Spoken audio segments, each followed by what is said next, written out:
మాధవ్ గారిని ఊరికినే వదలటానికి వీలేదు.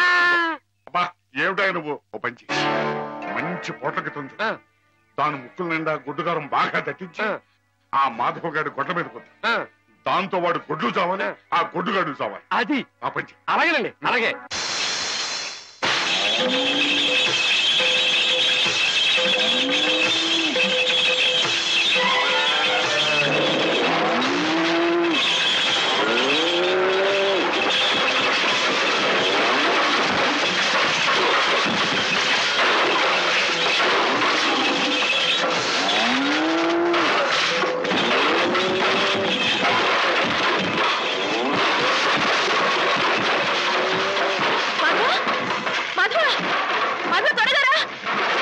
ఏం జరిగింది?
ఎక్కడికంటే నా ప్రాణాలా చూసుకుని ఆవుల్ని చంపేయాలని చూస్తానే రాయరు, వాడి ప్రాణాలు తెస్తానండి.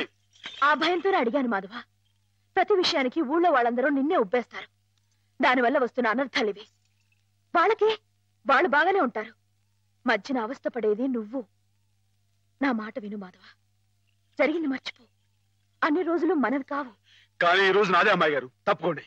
ఆగమంటుంటే నువ్వు రాయుడి మీద చేసుకుంటే నా మీదొట్టు. అలాగేలేండి.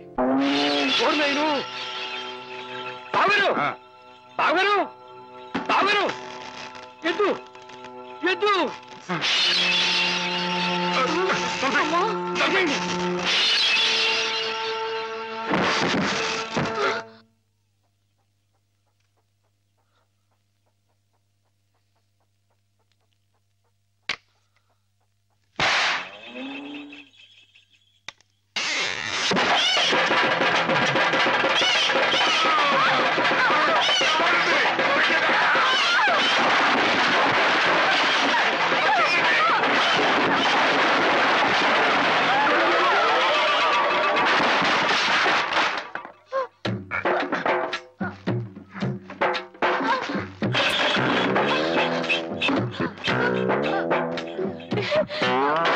నువ్వే సెలెక్ట్ చేసావు బావా?